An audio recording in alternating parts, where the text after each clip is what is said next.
We have a CNN exclusive this morning. Remarkable access inside Myanmar, which is in the midst of a bloody military coup. One advocacy group says at least 550 people have been killed in the past 2 months. Protests continue. They did throughout the weekend, which security officials have been responding to with this brutal crackdown, detaining thousands. At least 11 people were arrested Friday, minutes after being interviewed by CNN. Our Clarissa Ward joins us now live from Myanmar with the permission of the military, who we do want to note is escorting our team. So, Clarissa, what's happening now? Tell us why it's so important for you to be there. Well, as you said, John, 2 months ago, a democratically elected government was overthrown by the military in a coup after the military suffered what can only be described as a humiliating defeat in the elections back in November. That coup has given rise to an enormous protest movement that has swelled across the country.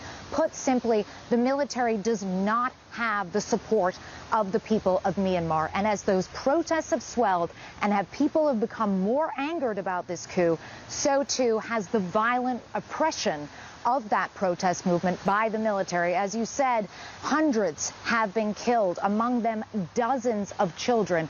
We wanted to come here to report on the ground because, simply put, John, no other journalists, international journalists, have been allowed into Myanmar since this coup happened. Now, we came with permission from the military, with all of the complications that entails, but we still felt that it was of vital importance to come here ourselves, to see what was happening, and to confront the people responsible for the violence. And so, Clarissa, I mean, I know all of this is delicate, but since you're under the auspices of the military, are you able to report freely? We had been assured prior to coming here that we would have independence and freedom of movement.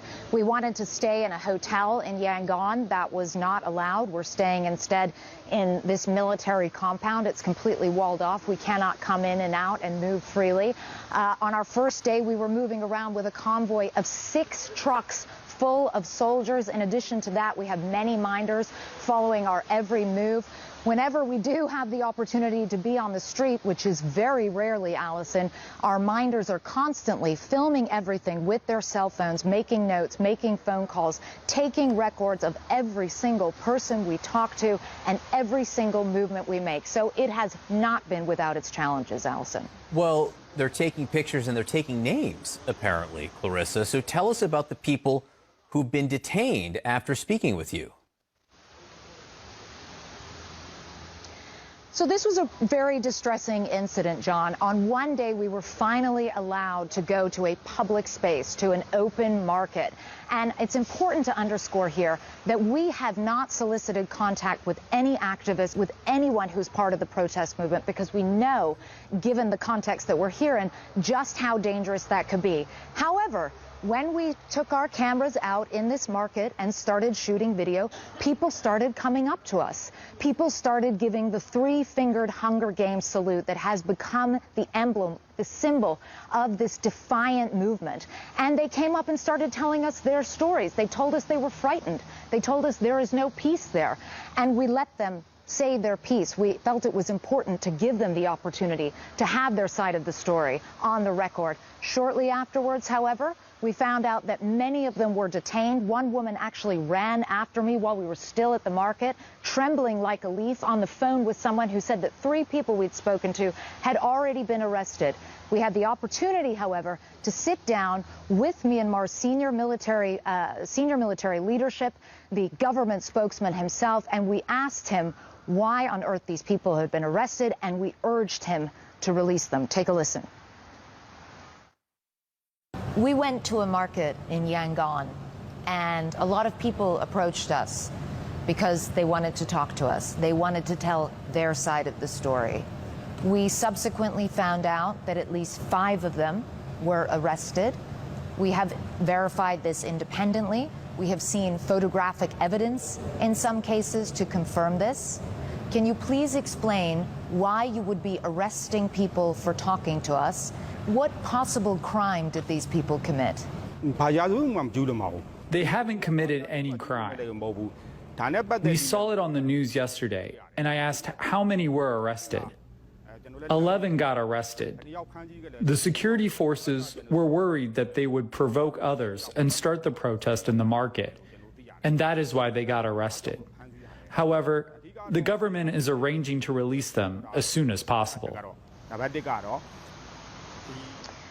We are now very relieved to be able to confirm that at least 8 of those 11 people, and all 8 that CNN knew about, have now been released. And that is really, truly great news. But still, this just gives you such an idea of the situation that these people are confronting here. They can't even say on camera that they're frightened, that they want a better future, that they want democracy without being arrested. That's how threatened the military is by these people and by this enormously popular protest movement.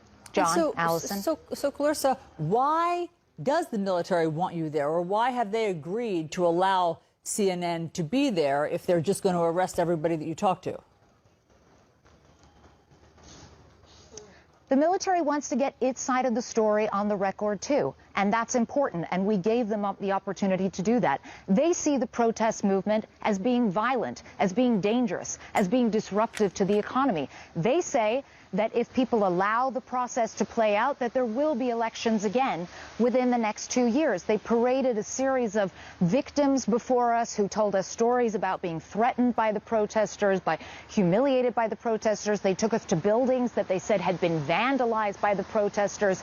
But when it comes to the idea of this 2-year process before which there will be elections, you can understand why very few people here have any faith in that. There were democratically held elections back in November. There were independent observers who attended those elections who did not make note of any egregious fraud or anything of that nature. And yet still the military intercepted and this coup took place. So very few people here actually believe them when they say that there will be another chance at elections. And after more than half a century of repressive military rule, simply put, they're not willing to give up. They're not willing to let go of the hard-won freedoms that they have enjoyed in the last decade. Clarissa, do you have a sense if the military regime, their power is coalescing or growing at this point? Where is it on the curve as you look towards these elections, 2 years from now? From what we've seen on the ground, the military does not have anything in the way of strong support from the people. What they do have is sophisticated weaponry. What they do have is a large fighting force. There is no comparison in the scale of what you're seeing from the protesters versus what you're seeing from the military in terms of armaments, in terms of funding. And so the military does have that on its side, and it may well be that brute force wins the day here. What's very concerning to so many people, including the United Nations, who've warned that this could turn into a bloodbath, is that as the protesters become more incensed, as the protest movement becomes more violent, this country could be on course for real civil strife, and nobody wants to see that happen. Clarissa Ward, we are lucky to have you there. The world is lucky to have you there. So we get a window as to what is happening. Please stay safe, you and your team. Thank you for being